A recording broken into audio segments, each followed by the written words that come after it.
네. 네. 하나님 말씀 누가복음 6장 27절 말씀 보겠습니다.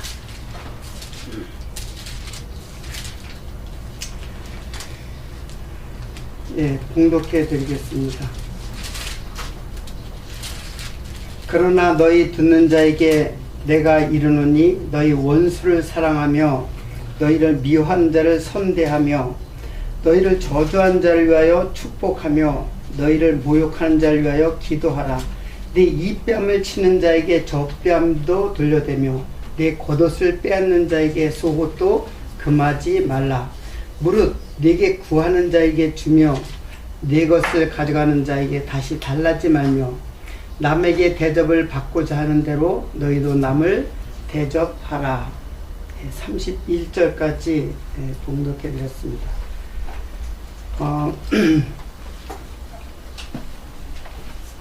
이게 자꾸 많지.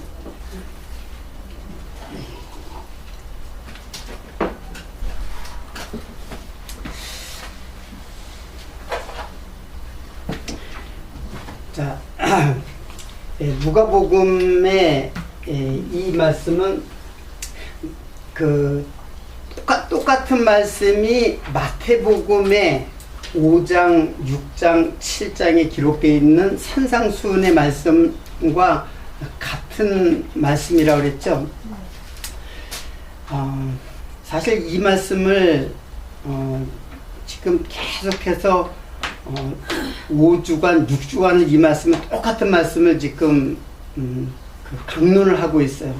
그래서 사실 오늘 처음 들으면은 좀 이해가 좀 덜 될 수도 있어요.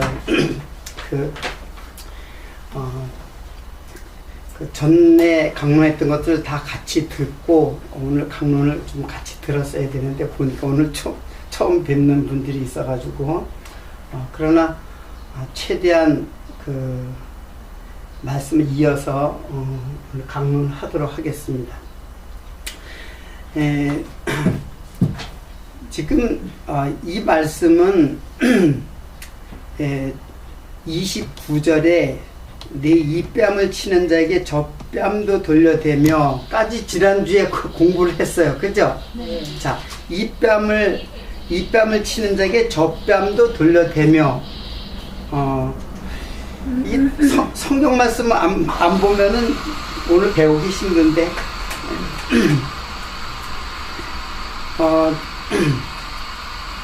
여러분 한번 이런 생각을 한번 해보세요. 왜 이 뺨을 치면은 저 뺨을 돌려대라. 즉 마태복음에는 오른뺨을 치거든 왼뺨도 돌려대라. 자, 도대체 이 말씀은 도대체 왜 이런 말을 하는 걸까요? 그냥 편하게 이런 말을 할 수 있어요. 고난을 받으라.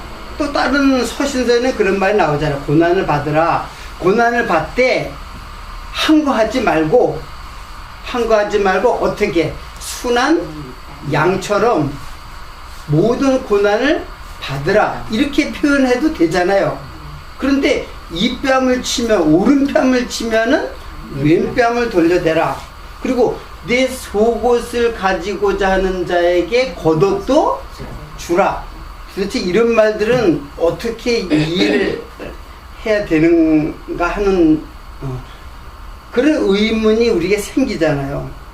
도대체 속옷을 달라 그러면 겉옷을 주라고 하는데 도대체 이 말은 말 그대로 문자 그대로 속옷을 달라 그러면 겉옷도 주라.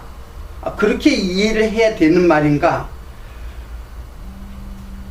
오늘까지 계속 공부를 해서 알겠지만 성경은 문자로 풀면은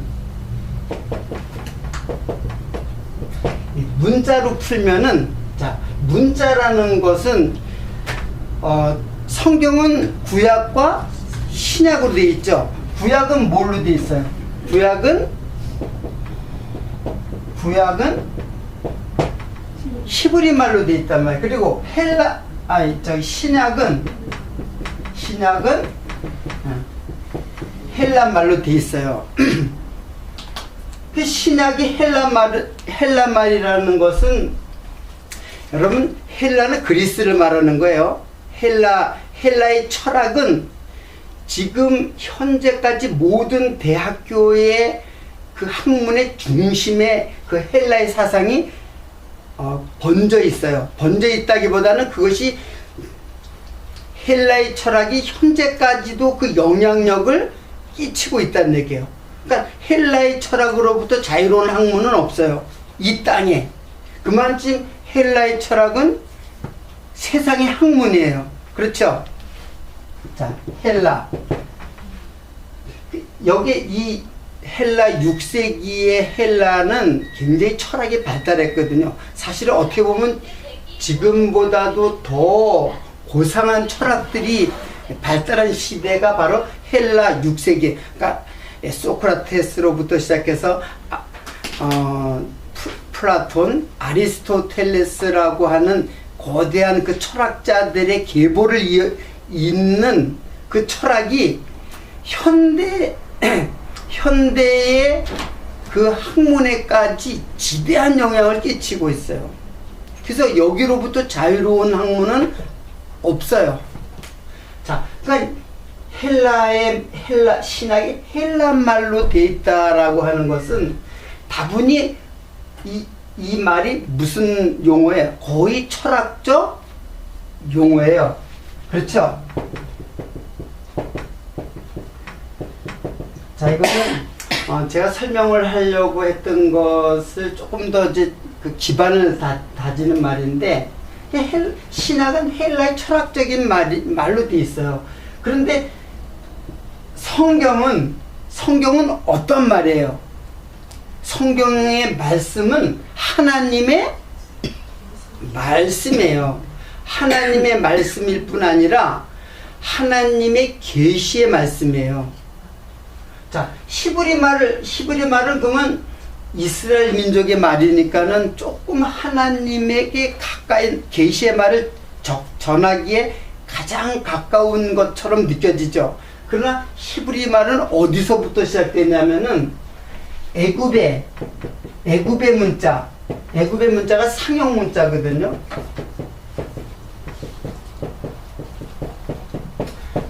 애굽의 문자는 상형 문자예요. 그 상형 문자가 발달해가지고 히브리어가 됐어요. 그러니까는 히브리어라고 특별히 뭐 하나님의 말씀을 계시의 말씀으로 담을 수 있는 그런 특별한 말이 아니에요. 그러니까 쉽게 말하면은 무엇을 제가 이야기하냐면 이거 다 뭐예요? 다 인간이 만들어 놓은 세상적 언어라는 얘기예요. 자, 그러나 이 말씀은 뭐예요? 하늘의 말씀이죠. 하늘로 계시라는 거는 하늘로부터 오는 거예요. 하나님께서 하늘로부터 우리에게 내려주는 말씀이에요. 그런데 그 말씀을 기록한 그 말들이 히브리어나 헬라어는 다 뭐예요? 세상적 용어란 얘기예요. 그런데 이 세상적 용어 속에 뭐를 담았다는 얘기예요? 여기에 바로 진리를 담았다는 거예요. 그러니까는 만약에 여러분이 문자를 그대로 내가 그것을 그대로 받아들이면 뭘 받아들이는 거예요?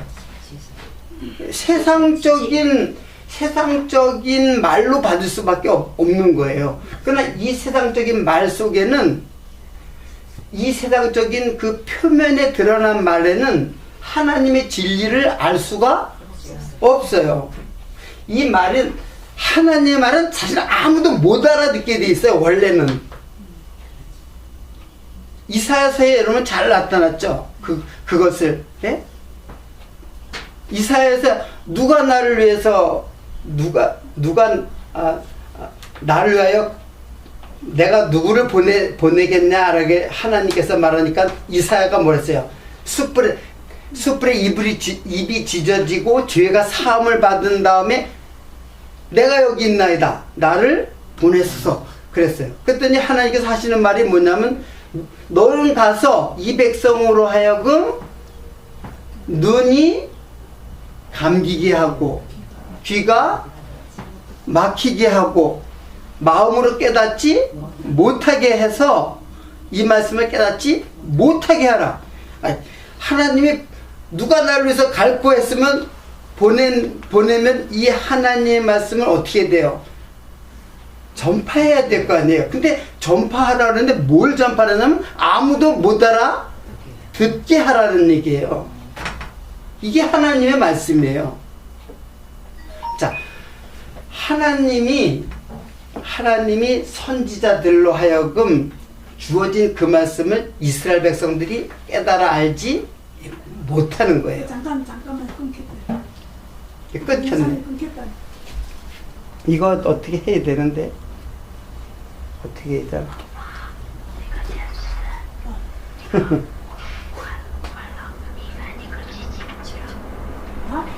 크게 말해.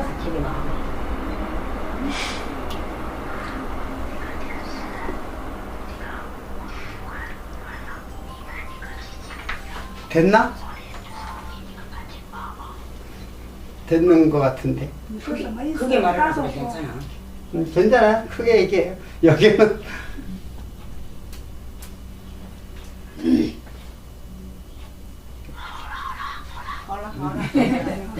이제 그게 하면서 네, 본인 끌어놨더라고요. 네.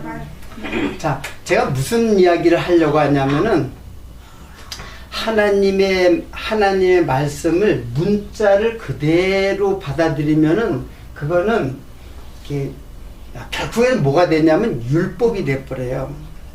그래서 문자를 그대로 받아들이면은 나한테 율법이 돼서 나를 정죄하는 법이 돼버려요. 그렇기 때문에 이 문자가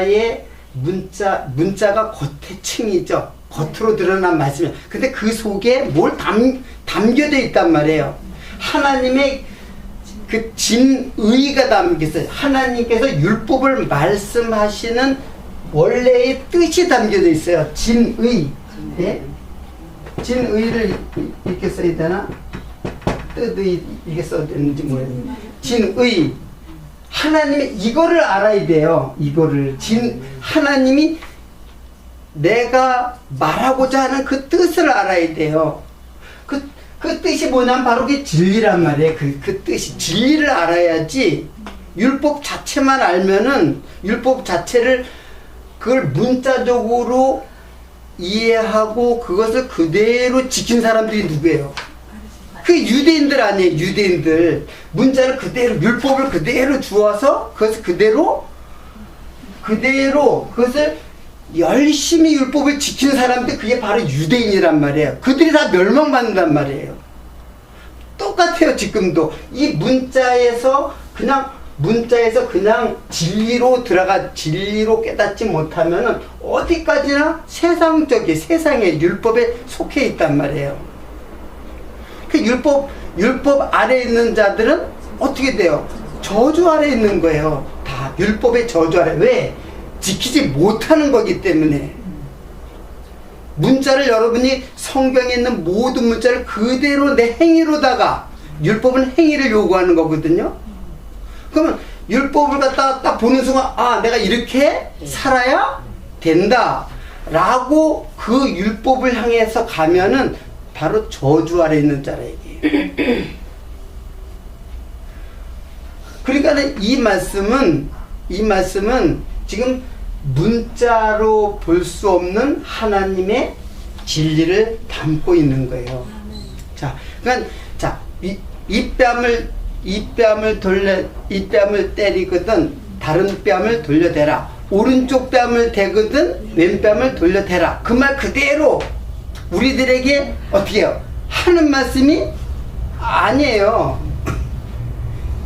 즉 이 말씀은 진리는 누구냐면 바로 예수 그리스도잖아요. 예. 예수 그리스도가 진리잖아요. 지금 예수 그리스도를 소개하는 말이에요. 이 말은 예수 그리스도께서 하신 일을 우리에게 증거함으로써 예수님은 그렇게 하셨구나. 우리는 그렇게 하지 못하는 존재로구나 하는 것을 깨닫는 것이 우선이에요. 율법을 주신 목적은 율법으로 나는 도저히 가망이 없는 자라는 것을 깨닫고 또 뭘 깨닫냐? 진리 대신 예수를 깨닫는 거예요. 그러니까 예수님은 하시는구나. 예수님은 이 말씀을 그대로 완성시켜서 성취하시는 분이로구나. 이걸 깨닫는 것이 바로 오늘 본문의 말씀이에요. 자, 지금 이 산상수훈은 예수님께서 더 정확하게는 율법을 새롭게 해석하고 있어요. 율법, 구약의 율법 너희들이 그런 말을 옛 조상들에게 했던 말을 너희들이 그런 말을 들었지만은 나는 너에게 이르노니 하잖아요. 그렇죠? 조상들이 이런 말을 했는데 그게 구약의 율법이라는 얘기예요. 근데 나는 너에게 이르노니, 나는 너에게 새롭게 얘기한다, 그런 말이에요. 자, 그러면 지난주에 했던 내용 여러분들이 굉장히 혼동이 됐죠. 혼동이 되는데 뭔가 실마리를 잡았나요? 뭐 잡았어요? 그렇게 만만한 말이 아닌데 우선 지금 여기 29절에 보면 거기 보면 이 뺨을 치는 자에게 저 뺨도 돌려대며 라는 말이 있죠. 그거 지난주에 그거까지 했어요. 그거 다 한 거예요. 그걸 이해하죠. 네. 예. 그럼 이 뺨이라는 말을 마태복음에는 무슨 뺨이라 했어요? 지난주에 안 오신 분 때문에 간단하게 설명해. 오른편이라 했죠. 오른편 뺨. 이렇게 오른편 뺨을 치거든. 그러면 왼편 뺨도 돌려대라. 이 뺨 치면은 이 뺨도 치라고 돌려대라. 자, 이거는 역사적으로 일어났어요. 예수님께서 신문 받을 때 이 뺨을 맞았어요. 근데 이 뺨, 저 뺨 맞았다는 말은 없지만 뺨을 맞았다는 말이 기록되어 있어요. 자, 역사적인 사건이에요. 그러나 여기에는 역사적인 사건도 그 사건 자체가 중요한 게 아니라 그 사건 속에 숨어져 있는 똑같아요. 문자하고 역사 똑같아요. 자, 우리 해석이 문자적 해석과 그리고 역사적 해석이 있죠. 그러나 이것은 겉으로 드러나는 거예요. 근데 보이지 않는 해석이 있어요. 그게 뭐냐면 바로 계시적 해석이에요. 뭐 신학적 해석이라고도 했는데 저는 계시적 해석이라고 이야기를 하고 싶어요. 자, 이거는 보이는 거예요. 보이는 거. 그러나 성경은 보이는 것으로 해석하면은 다 뭐에 걸린다 그랬어요? 율법에 걸린다 그랬잖아요. 하나님의 그 율법이 그대로 우리에게 적용이 된단 말이에요. 근데 율법이 복음으로 깨닫게 되려면은 계시적 해석으로 나아가야 돼요. 여기서 멈춰버리면은 그러면 우리에게 복음이 오는 게 아니라 뭐가 와요? 율법이 오는 거고 율법의 저주 아래 놓인 자가 된다는 얘기예요. 그러나 계시적 해석, 바른 그 하나님의 진의를 깨닫는 계시적 해석을 하면은 복음이 우리에게 오고 은혜를 얻는 복음을 깨닫게 된다, 그런 뜻이에요. 자, 그러니까 문자적 해석, 역사적 해석 똑같은 뜻이에요. 이거는 다. 자, 그러면은 제가 지난주에 했던 거니까 간단하게 다시 오른편이라는 말은 성경에 오른편 하면 벌써 우리들이 딱 성경을 많이 여러분이 읽고 자꾸 묵상하다 보면 오른편이라는 말이 딱 떠오르는 연상되는 말들이 있어요. 그렇죠? 자, 오른편, 우선 강도도 그래요. 그렇죠? 오른편 강도와 왼편 강도가 있죠. 그리고 하나님은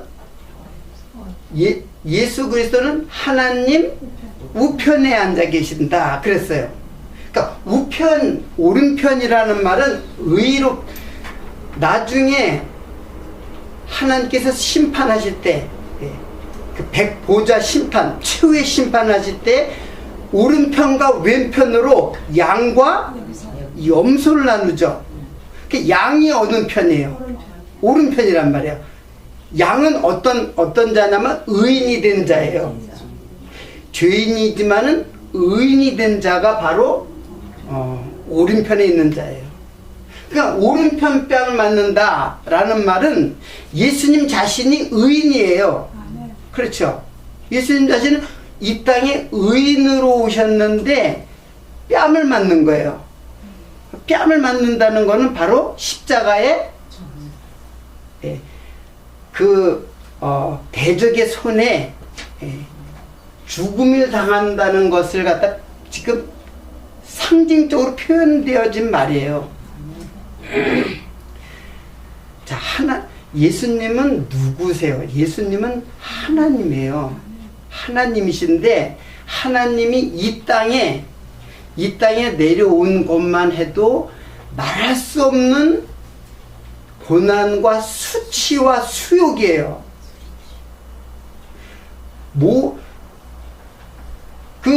이 땅에 그 어린 그 아기 예수로 태어난 것 자체가 수욕과 수치와 고난의 삶이에요. 그러니까는 그 최후에 십자가에 돌아가신 거는 그 고난의 절정에 이른 거예요. 그래서 예수님이 오른편을 맞으면은 그 왼편 뺨도 돌려대라. 이 말은 왼편은 당연히 누구겠어요? 다 우리잖아요. 우리가. 우리도 그 예수님을 따라서 뭐가 오게 돼 있어요. 뺨을 맞는단 말이에요. 그 십자가의 고난이 나에게도 온다는 뜻이에요. 그래서 예수님께서 하는 거예요. 너희가 나를 따라오려거든 자기 십자가를 지고 나를 따라오라 그랬어요. 그 자기 십자가를 지는 게 뭐냐면 자기 부인이란 말이에요. 자기 죽음이란 말이에요. 자기가 이 땅에서 죽음을 통해서 예수님을 따르는 거예요. 자기 부인을 통해서.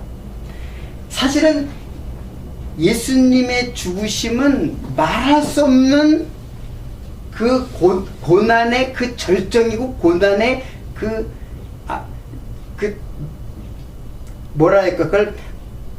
그 마지막이라고 그랬죠. 마지막, 고난의 마지막.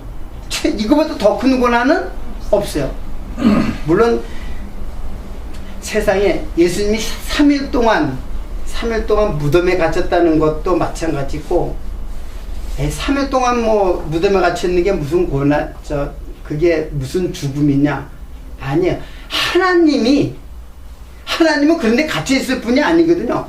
3일이 아니라 단 1분 1초도 거기 있을 수 없는 분이란 말이에요. 그런 분이 그곳에 옥에 갇혔다고 하는 거는 말할 수 없는, 그러니까 십자가에 돌아가서 죽으실 때까지 온갖 멸시와 비난과 조롱과 모든 수욕을 다 당하시고 십자가에 돌아가시고 그 옥에 갇혔단 말이에요. 그러니까는 이것은 우리가 받는 고난의 뭐예요? 우리가 받는 고난은 아주 여기에 대한 그림자와 같은 거예요. 이 땅에서 받는 고난은 그림자와 같은 거예요. 그 고난을 갖다가 못 참겠다고 예수를 부인하면은 분명히 예수님이 뺨을 맞으시면 우리도 뺨을 맞는 것이 지금 맞잖아요. 이 말씀대로 보면은. 이거 여러분 왼편빵 맞고 오른편빵 그런 차원이 아니에요, 지금. 우리의 삶의 고통을 말하는 거예요. 아멘. 그래서 예수님과 연합이 되는 거예요. 우리가 그래서 예수님의 오른편에 우리가 그 예수님 안으로 들어가 버린 거예요. 그래서 예수님 안에서 우리가 오른편은 하나님의 오른편에 앉게 되는 거예요. 양들이 왼편에 있는 것이 아니라. 자, 이것을 지금 설명해 주고 있단 말이에요.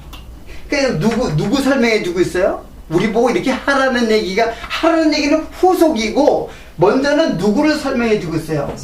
예수님이 오른편을 돌려대거든 왼편도 돌려대라. 내가 이제 고난을 받게 되니까는 너희들도 내 길을 따라와라 그거예요. 이 땅에서 그것도 이 땅에서만 그림자 같은 세상이잖아요. 이 땅에서 아무리 고난을 받아도 이 예수님의 고난만큼 되겠어요 우리가? 10분의 1, 1000분의 1, 만분의 1도 못 쫓아가요. 그냥. 그리고 이 왼편에 서게 되는 자들의 고통은 이거는 1000배, 10,000배.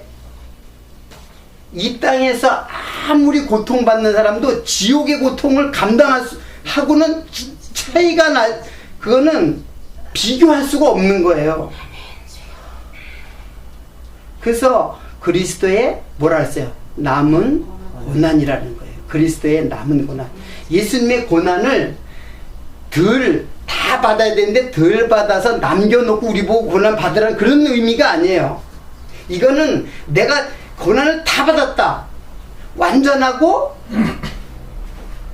하나님의 그 심판을 그 율법의 저주를 내가 받아야 될 걸 갖다가 예수님이 다 받았어요. 뭐 남겨놓은 게 아니에요. 그래서 남은 고난이라 그러는데 남겨놓은 게 아니고 그것을 다 받았는데 너희들은 그거를 체험해봐라. 이 땅에서 이걸 좀 맛보라는 얘기예요. 고난을. 무슨 의미인지 알겠어요? 네. 그림자라는 건 그런 거예요. 남은 고난이라고 그랬으니까는 그리스도의 고난이 완벽한 고난이 아니다라는 뜻이 아니라 이것을 그림자처럼 너희도 이 세상에서 나를 위해서 고난을 받으라는 얘기예요. 자, 이거는 그러니까 예수님의 하신 사역을 얘기하는 거죠, 지금. 예수님의 하신 일을 말하는 거예요.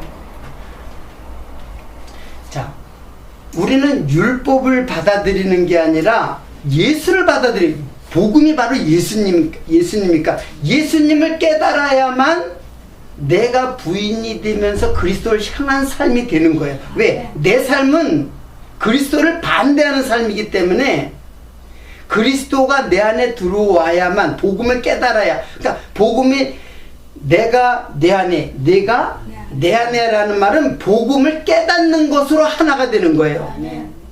그러니까 이 말씀이 깨달아질 때마다 그리스도와 어떻게 돼요? 연합이 되는 거예요. 그러면 연합될 때는 어떤 현상이 생기냐? 내가 죽는 거예요. 내가 죽고 누가 나와요? 그리스도가 내 안에서.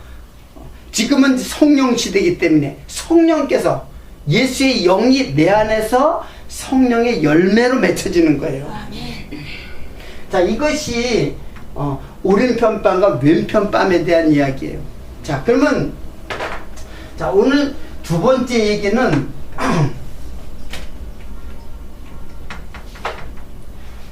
자, 거기 29절에 보면 네 겉옷을 빼앗는 자에게 속옷도 금하지 말라. 자, 겉옷을 빼앗는 자에게 속옷도 주라 얘기지요. 금하지 말라. 그런데 요게 누가복음이고 마태복음에도 똑같이 나오는 말이 있죠. 마태복음 한번 찾아보세요. 마태복음 5장에 나와요.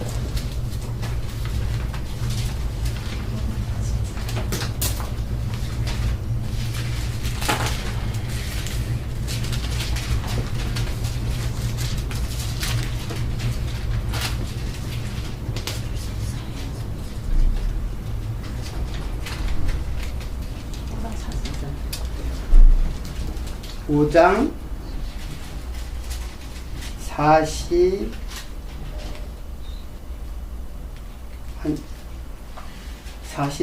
40절이죠. 40절. 예. 다 찾아보세요. 성경을 얼마쯤 자세히 봐야지만 우리가 깨닫게 돼요. 또 너를 송사하여 속옷을 가지고자 하는 자에게 겉옷까지도 가지게 하라. 자, 여기서는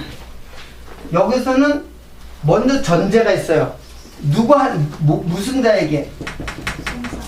송사하는 자에게 속옷을 달라고 하면은 예, 겉옷을 가지게 하라. 그렇죠? 그 누가복음하고 마태복음이 서로 또 틀려요. 그렇죠?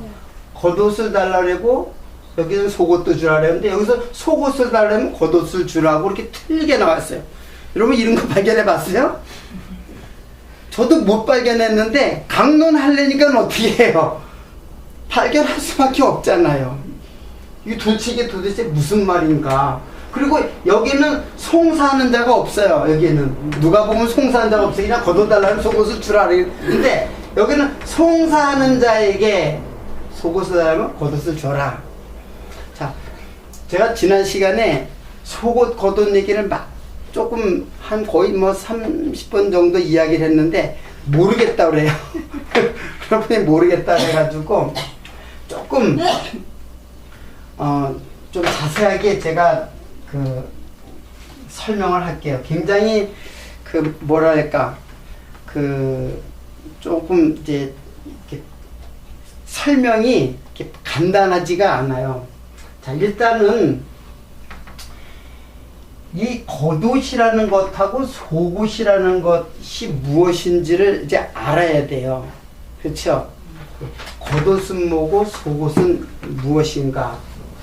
원래 옷이라는 말이 헬라 말로 게토네트라 그래요. 게토네트. 근데 히브리 말에서 온 거거든요. 히브리 말에서 유래된 거예요. 게토네트라는 말은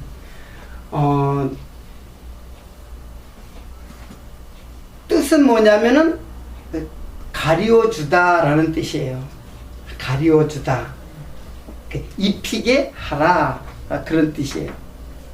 그러니까 가리워준다는 거는 또 무엇을 연상할 수 있을까요? 가리워준다. 가려준다는 것은 수치를 가리는 것이 원래 옷의 목적이에요. 그리고 히브리 말에는 겉옷이나 속옷이나 그 구분이 없어요. 그냥 아무렇게나 막 사용해요. 그러니까 옷이라는 말 뜻이 그렇다는 얘기예요. 옷이라는 말의 뜻이 가려준다라는 뜻이 있는 거예요. 자, 그러면 연상을 또 한번 해보세요.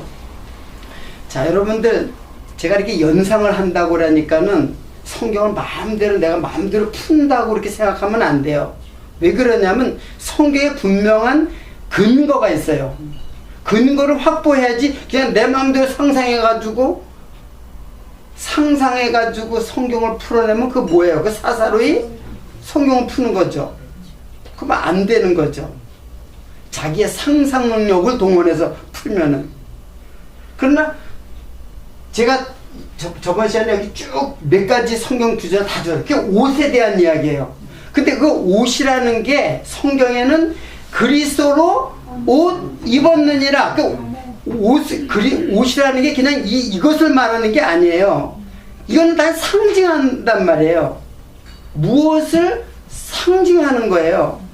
자, 그러면 옷이라는 것의 가장 중요한 그 상징이 뭐예요? 그게 바로 가죽옷이에요. 최초의 옷, 가죽옷.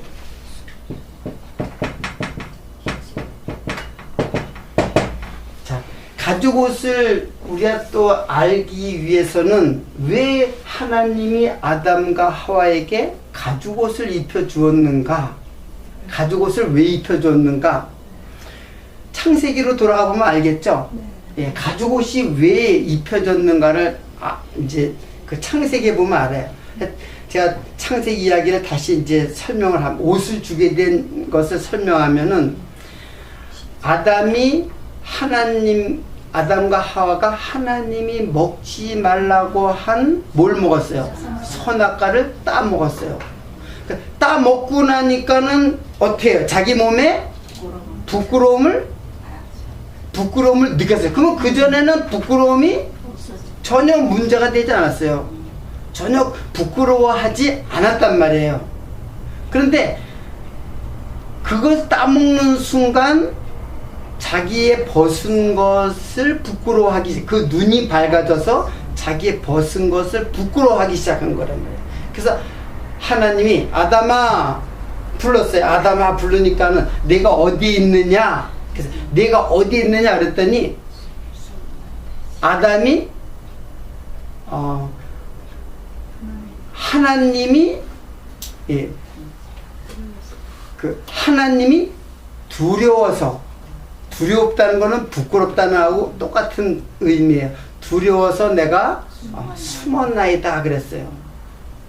그러니까는 네가 선악과를 먹은 것을 가지고 그걸 한번 보세요. 창세기를 한번 보세요. 이야기를 꾸며내려니까는 그냥 그대로 적어야지. 창세기 여기 보셨으면 이게 과연 3장 11절 있죠. 예. 자, 가로되 9절부터 보세요. 여호와 하나님이 아담을 부르시며 그에게 이르시되 내가 어디 있느냐? 가로되 내가 동산에 하나님의 소리를 듣고 내가 벗었음으로 두려워하여 숨었나이다. 가로되 누가 너의 벗었음을 내게 고하였느냐?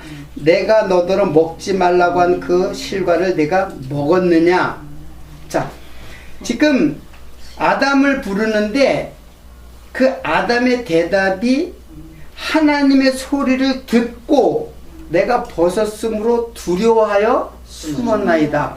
근데 하나님이 네가 벗은 것을 얘기하느냐 얘기하는 거예요. 지금 하나님은 행위를 말하는 게 아니에요. 네가 왜 먹지 말라고 한 거 그거 먹었느냐, 그 선악과를 왜 먹었느냐 그 얘기하는 거예요. 지금 아담이 가로되 하나님이 가라사대 누가 너의 벗었음을 내게 고하였느냐, 하나님 말하는 거예요. 네가 벗은 것을 내가 그걸 고하라고 했느냐? 내가 너더러 먹지 말라 한 실과를 내가 먹었느냐? 그 선악과도 마찬가지. 그 따먹은 것 자체가 중요한 게 아니라, 행위가 중요한 게 아니라 하나님의 말을 어떻게 한 거예요? 불순종한 거잖아요. 말을 듣지 않은 거란 말이에요. 선악과 따먹은 어떤 물리적인 현상 때문에 자기 몸에 어떤 현상이 생긴 게 아니에요. 그게 아니라 하나님께서는 너 왜 내 말을 안 들었느냐 그 말을 하는 거예요. 그 먹지 말라는데 왜 먹었느냐. 그리고 네가 어디 있느냐라고 물을 때는 그 원어적으로 보면 네가 나를 떠나는 거예요. 예. 왜? 불순종한다는 거는 하나님을 떠난 거예요. 그러니까 네가 어디 있느냐라니까 나를 떠나서 네가 어디가 있느냐라고 묻는 거예요. 근데 아담은 어떻게 대답할까? 내가 하나님이 두려워서 벗었으므로 내가 숨었나이다. 숨는 행위라는 것은 바로 죄의 그러니까 수치, 두려움, 똑같은 말이에요. 하나님 앞에 벌거벗은 것, 그리고 아담과 하와 사이에서도 벌거벗은 것이 부끄러움이 돼버린 상태. 이게 다 하나님과 아담과 하와가 끊어진 상태예요. 그리고 하나님부터 끊어진 아담과 하와는 서로에게도 또 끊어져 버렸어요. 서로의 관계도 끊어져 버린 원수 관계가 돼버린 거예요. 자, 하나님과 원수된 관계는 사람과 사람 사이에서도 원수가 되어버려요. 자, 그러니까는 지금 이 말은, 그래서 하나님께서 가죽옷을 입혀줘요. 가죽옷을 입혀주기 전에 자기 스스로 또 옷을 입었죠. 그게 뭐예요? 무화과 2% 가렸단 말이에요. 이 무화과라는 것도 이게 상징적인 거예요. 무화과를 저주를 했잖아요. 하나님께서. 예수님께서 그 저주한 것은 이게 화는 씨가 꽃이 되는 건데 무화과 꽃이 없는 거는 씨가 없는 거예요. 씨가 없는 거는 씨라는 거는 제가 계속 얘기를 했죠. 씨는 누구를 말해요? 예수 그리스도예요. 예수 그리스도가 없는 자기 스스로 하나님에게 그 부끄러움과 두려움을 스스로 가리기 위한 자기 스스로의 열심이에요. 그걸로 가렸단 말이에요. 그러나 그것으로 가려질 수가 없죠.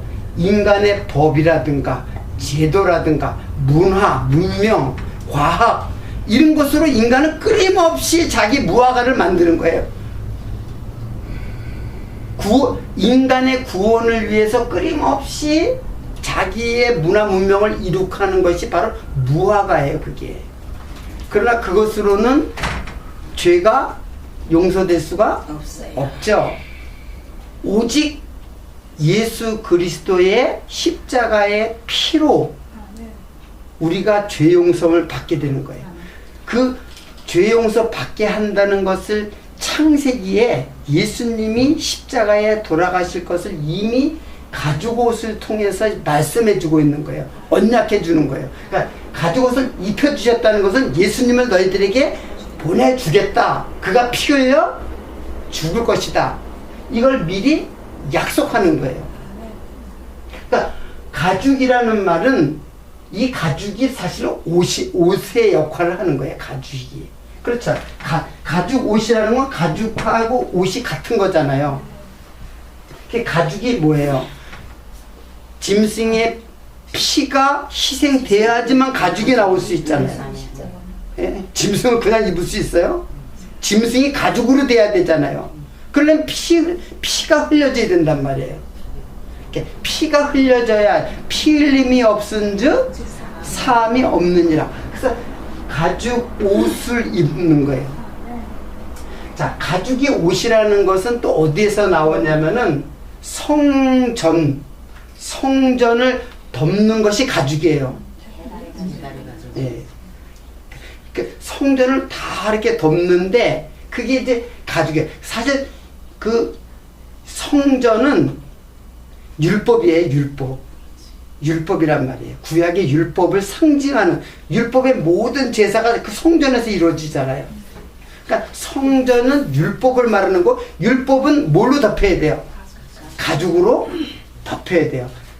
그 율법을 성취하신 예수의 피가 흘려져서 가죽으로 덮여야 은혜를 입는단 말이에요. 하나님의 은혜를. 이 가죽 옷은 은혜의 옷이에요. 은혜의 옷.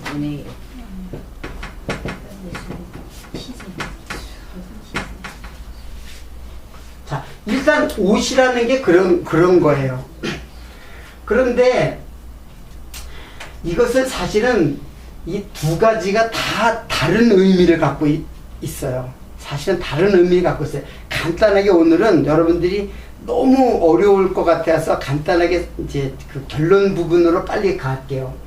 겉옷은 바로 이 가죽옷이 속옷일까요? 겉옷일까요?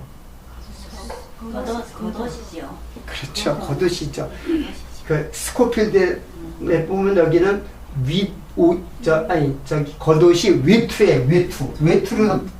외투로 번역이 됐어요. 그리고 속옷은 옷으로 번역이 됐어요. 그 속옷을 갖다 우리나라는 속옷으로 번역했는데 사실은 옷이에요. 옷. 자, 그리고 여기에는 또 이런 말이 전제되어 있어요. 송사하는 자가 속옷을 달라고 하면은 겉옷을 주어라 라는 말이 또 나와요. 자, 그러면 송사하는 자 요거 알기 전에 여러분 이 가죽옷이 그러니까는 속옷이 아니라 겉옷이라 했죠. 그러면 아담과 하와가 가죽옷을 입었어요. 겉옷을 입었단 말이에요. 그럼 그 속에 속옷이 있어요, 없어요? 무슨 말인지 모르겠어요? 겉옷을 입었단 말이에요, 지금. 속옷 있지. 아니, 너무 지금 우선 물리적으로 하나님이 가죽옷을 입을 때 이미 아담과 하고 뭘 입고 있었어요? 아무것도 없었잖아요. 근데 가죽옷을 입혀줬잖아요. 겉옷을 입혀줬단 말이에요. 그럼 겉옷은 속옷을 입은 다음에 겉옷을 입어야 됐잖아요. 무슨 아직 제 맥락을 못 쫓아오세요? 그러니까 아무것도 안 입었는데 겉옷을 입혔다 이거예요. 은혜 옷을 입혔다 이게요. 그러면 속옷은 도대체 뭐란 얘기예요? 속옷은 내 자신. 예, 이게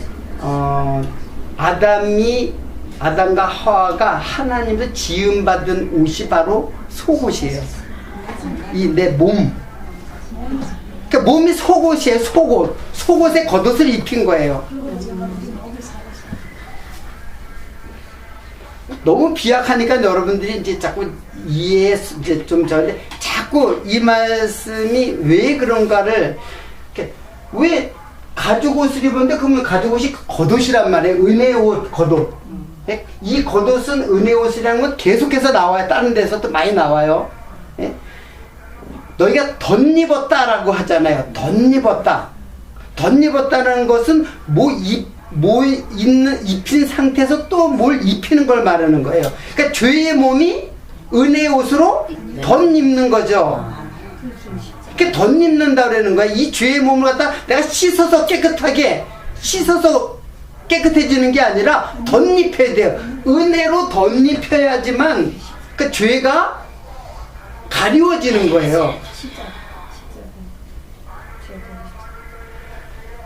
어렵다 깨닫기. 그러면요. 저 우리가 그 누가복음 말씀에 그 겉옷하고 우옷하고 네. 그게 속옷하고 여기 속옷 틀리네.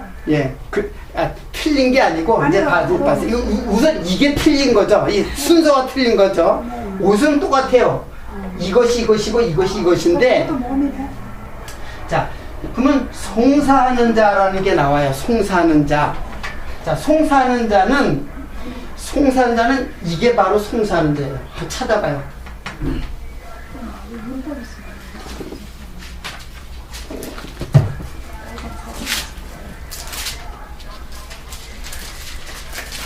어렵다 그러니까 이거 어떻게 더 쉽게 설명해야 될지 모르겠네. 5장 45절 누가 한번 읽어보세요. 내가 너희를 아버지께 고소할 것이라고 생각하지 마라. 너희를 고소하는 이는 너희가 버리는 아니 너희가 뭐예요? 바라는 모세이다. 자, 유대인들이 예수를 못 알아보고 모세는 어때요? 모세는 따랐단 말이에요. 그렇죠? 유대인들은 모세는 그냥 이스라엘의 이스라엘을 이끌어갔던 영도자 아니에요. 예? 그러니까 모세는 구국의 영도자예요. 이스라엘 백성들을 가나안까지 인도한 왕이란 말이에요. 그러니까 유대인들이 모세를 어때요? 엄청나게 바랐다는 것처럼 바라고 그를 따랐단 말이에요. 근데 모세가 너희를 고소한다 그랬어요. 야, 모세가 너희들이 바라는 모세가 너희들을 고소한다. 너희들이 모세를 바라고 있는데 그 모세가 너희를 고소한다 이게요. 그 모세가 고소한다는 게 뭐예요? 모세는 뭐의 상징이에요? 율법의 상징이잖아요. 율법의 상징. 지금 제가 강제로 두드러 맞추는 게 아니에요. 왜 이 말도 이해를 못했는데 또 앞에 송사하는 자 이걸 속옷을 왜 이런 말을 하냔 말이에요. 분명히 무슨 속에 감춰져 있는 의미와 뜻이 있어요. 그거를 우리가 알아야 된다는 얘기예요. 율법은 그러니까 속옷은 있잖아요. 지금 하나님으로도 받은 속옷은 사실 부끄러워하지 않은 죄가 그 당시에는 죄가 없던 거예요. 근데 선악과를 따먹으면 그 선악과가 바로 뭐예요? 율법이에요. 선악과가. 그 율법을 따먹었기 때문에 그 죄인이 된 우리들에게 우리를 송사하는 자가 누구냐? 우리를 기소하고 우리를 법정에 세우는 자가 누구냐? 바로 율법이란 말이에요. 모세란 말이에요. 그러니까 모세가 네 속옷 달라고 하면은 겉옷도 주어라. 뭐예요? 여기서 이것만 가지고는 안 된다. 율법을 갖다가 율법의 속옷을 가지고 있는 자는 율법의 저주 아래 있는 거예요. 그것이 바로. 그리고 겉옷을 입혀야 된다 얘기예요. 겉옷을 가지게 하라. 이게 여기의 말이에요. 이거 말은 또 틀리죠. 이거는 겉옷, 이거는 그러니까 쉽게 말하면 이거는 진리의 옷이고, 그렇죠. 진리의 옷, 은혜의 옷, 이거는 율법의 옷, 그리고 죄에 종된 몸. 근데 겉옷을 달라고 해라. 즉 예수의 은혜 옷을 달라고 하면은 은혜 옷을 빛나는 속옷도 주어라. 예수 그리스도 이거는 아까 그 오른편 뺨과 왼편 뺨하고 같은 원리예요. 예? 같은 원리로 겉옷을 예수님께서 겉옷을 빼앗기면은 이제 십자가에서 사실은 은혜의 옷은 십자가에서 심판을 받았기 때문에 우리에게 은혜의 옷이 된 거예요. 그렇게 되면 너희 속옷도 주어라. 너희들이 속옷 즉 몸의 고난도 따라오게 되는 거예요. 그러니까 그 맥락에서 이건 이해를 하면 되는 거예요. 어려워요? 위에 거나요? 거명란에서요? 그 배나서 이해하고 저는 거기까지뿐이 몰라요. 솔직히. 그러나 요거는 분명할 거예요. 그렇죠? 예, 이거는 분명하죠. 송사하는 자가 딱 있으니까는 이게 무슨 말인지 제가 깨달은 거예요. 송사하는 자가 네 속옷을 달라고. 그러니까 속옷을 가지고는 너희들이 저주 아래 율법 아래 있기 때문에 너희 겉옷을 가져가게 하라.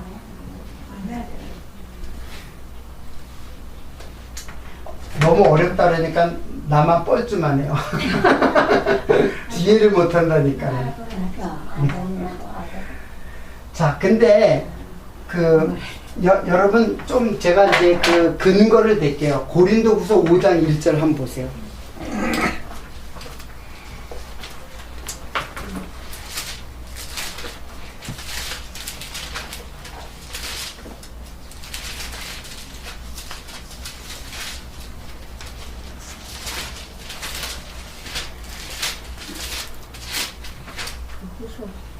고린도후서 5장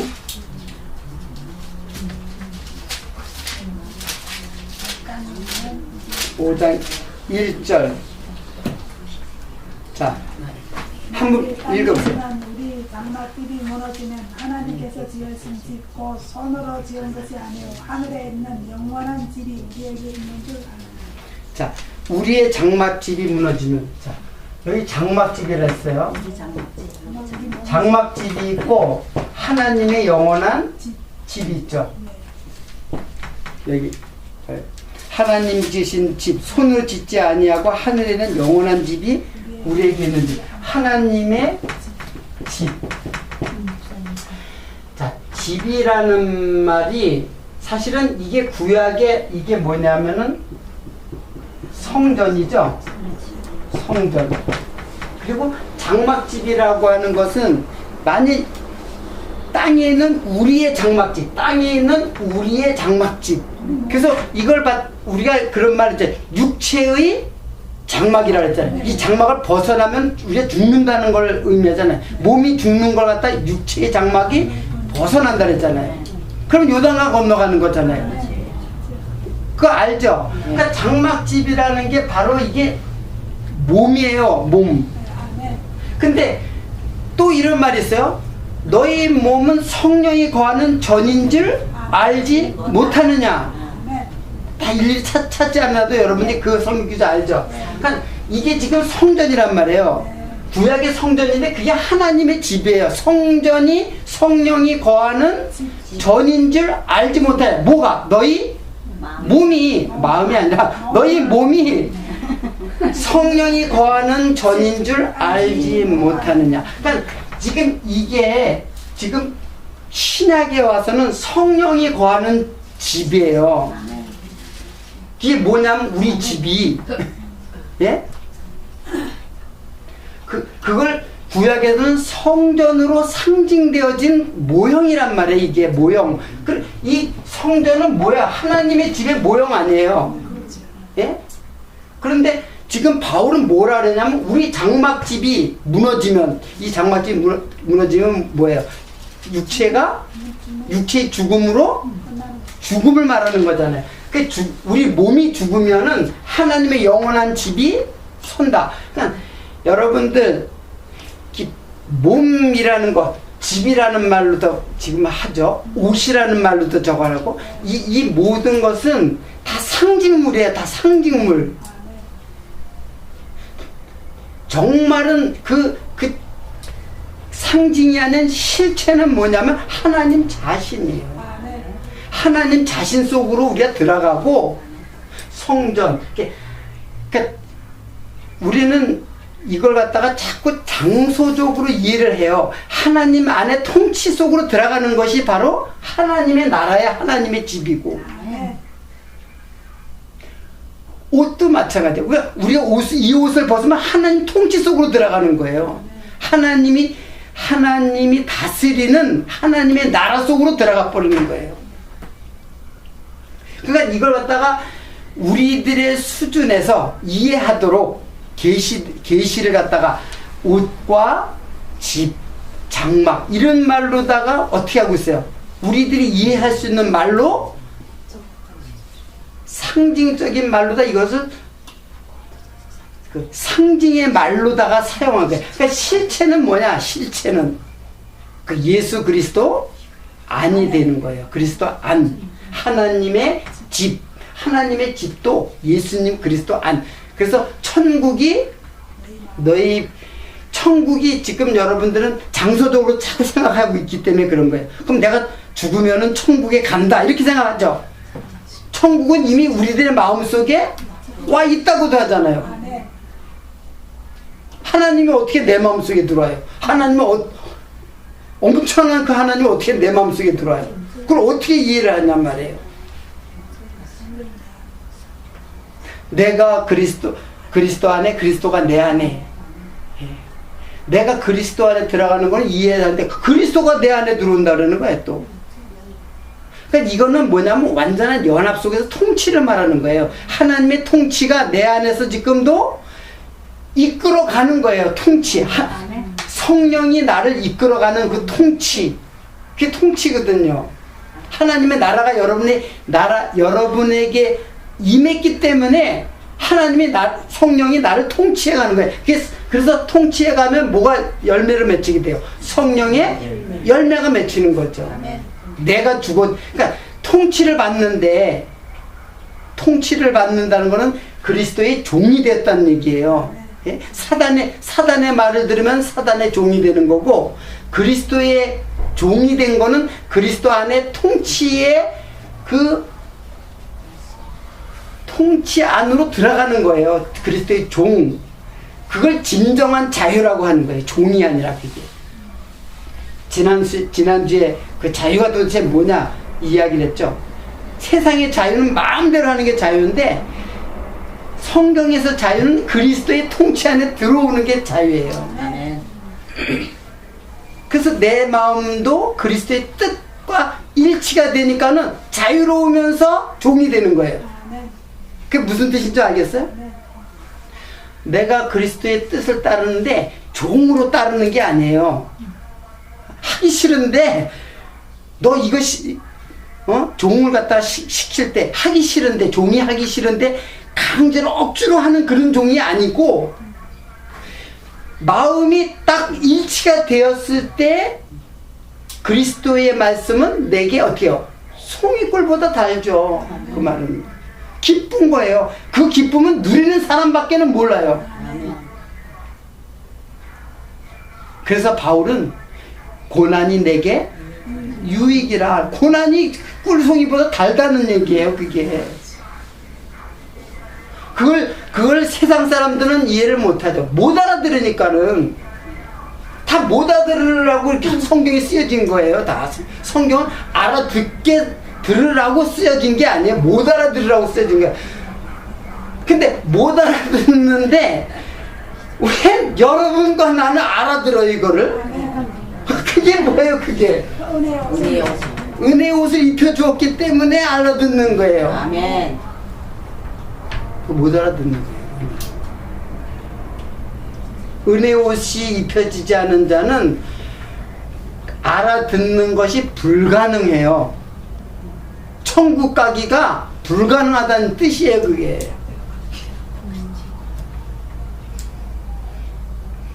물론 이런 어려운 그 성경 난제들을 다 풀어야지만 천국 간다는 그런 뜻은 예수 그리스도 은혜가 예수님 아니에요. 예수 그리스도를 바로 깨닫게 되면은 이런 난제를 다 못 깨달아도 할 수 없어요.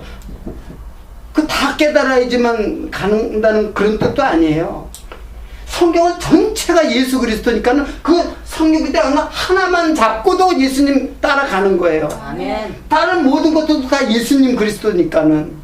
구약은 예수 그리스도에 대한 약속이고, 그리고 예수 그리스도는 구약의 모든 것들을 다 성취해 가시는 그리스도이시고, 그리고 그러니까 그리스도가 구약은 다 모형으로 예수를 지금 계시하는 거고, 예수님은 실체로 어느 때까지 33년 동안 육신의 모습으로. 사실은 예수님이 십자가가 여기에다 하면 안 되지. 33년 십자가에 이제 33세 때 돌아가셨으니까요. 그러니까 이때가 구약이 아니라 사실 이때까지가 다 구약이에요. 십자가에 돌아가실 때까지. 그러니까 몸으로 있을 때, 몸으로 있는 것은 구약에 속하는 거예요. 사실은 엄밀히 말하면 몸으로 보이는 것으로. 구약은 다 보이는 것으로 우리들이 알아들을 수 있도록 모형으로 다 이렇게 보여주는 거예요. 그래서 예수님이 십자가에 돌아가실 때 뭐가 와요? 이제 성령. 그때는 보이지 않는 시대예요. 보이지 않는 시대이기 때문에 뭐가 필요해요? 그렇죠. 믿음이 필요한 거예요. 믿음은 보이지 않기 때문에 필요한 거예요. 그래서 성경을 지금 믿음으로 성경을 다 깨닫는 거예요. 믿음으로 깨닫는 거예요. 봐서 깨닫는 게 아니라. 이때는 예수님께서 이적을 막 행했죠. 이적을 막 행했는데도 못 깨달아요. 보여줬는데도. 그러니까 못 깨달아. 십자가, 제자들도 못 깨달았어요. 제자들도. 그러니까 제자들도 예수님 돌아가시고 40일 동안 부활하셔가지고 제자들이 본 다음에 그 뒤에 오순절 50일째 됐는데 성령께서 오순절 성령이 임하다 보니까 예수님의 그 모든 행적들이 다 깨달아지는 거예요. 그분은 영원하신 하나님이었구나. 이거 깨닫게 되니까는 이제 죽음도 불사하는 거예요. 죽음은 어떠냐? 육체의 장막이 벗어지면 영원한 하나님의 나라가 있는데, 그러니까는 그냥 죽음도 불사하고 복음을 전했던 거예요. 12제자들이. 12제자들만 전하는 게 아니에요. 여러분들의 마음속에 다 성령이지. 이 성령이 12제자에게 들어왔거든요. 그러니까는 이 성령이 12제자들의 마음속에 들어오니까는 성령이 이끌어가는 대로. 그게 사도행전이에요. 성령이 이끌어가는 역사, 교회를 이끌어가잖아요. 그것이 여러분의 마음속에 또 똑같이 성령께서 지금 역사하고 계세요.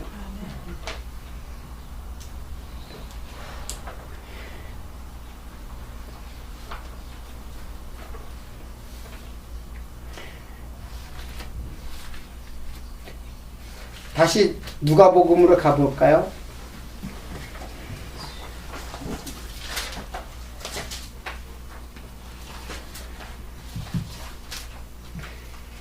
내 이뺨을 치는 자에게 젖뺨도 돌려대며 내 겉옷을 빼앗는 자에게 속옷도 금하지 말라.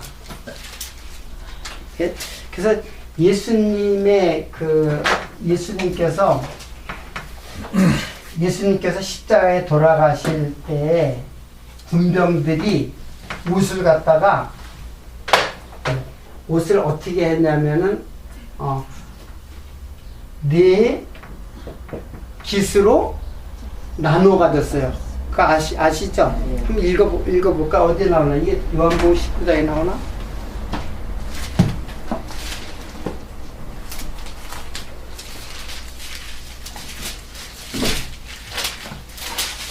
한 가지만 더 하고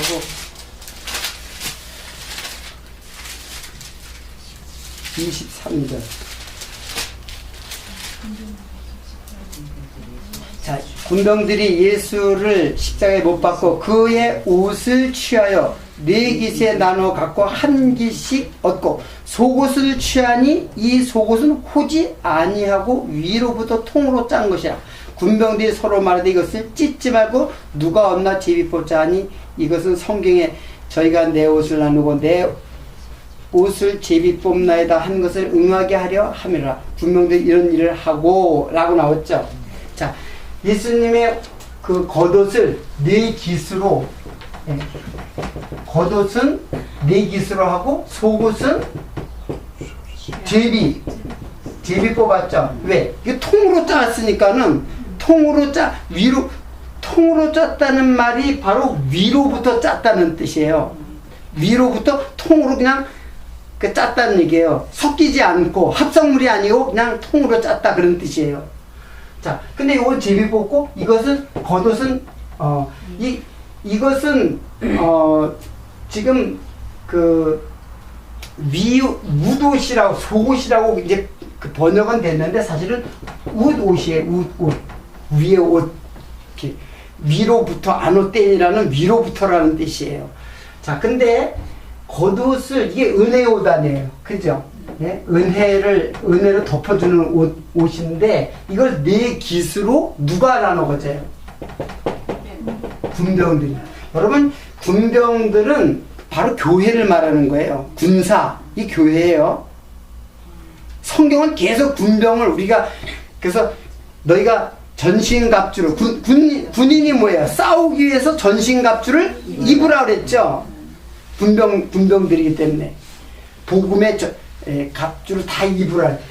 군병은 교회를 말해요. 그 내깃이라는 말은 사라는 말도 이게 세상을 말하는 거예요. 동서남북의 세상을 말하는 거예요. 에덴에서 강이 어때요?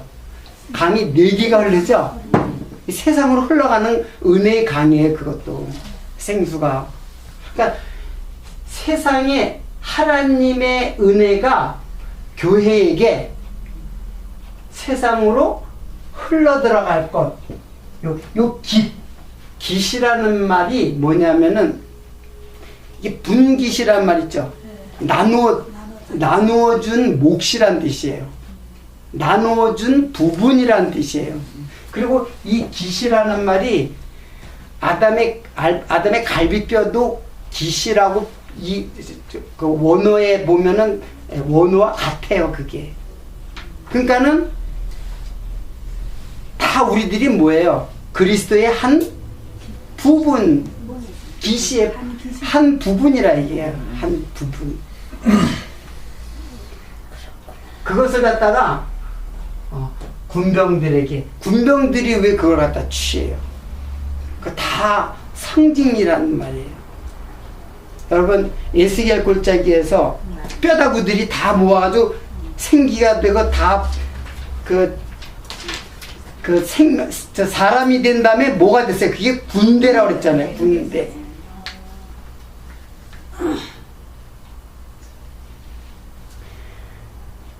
오늘은 여기까지만 하도록 하고 여러분들이 이 말씀의 그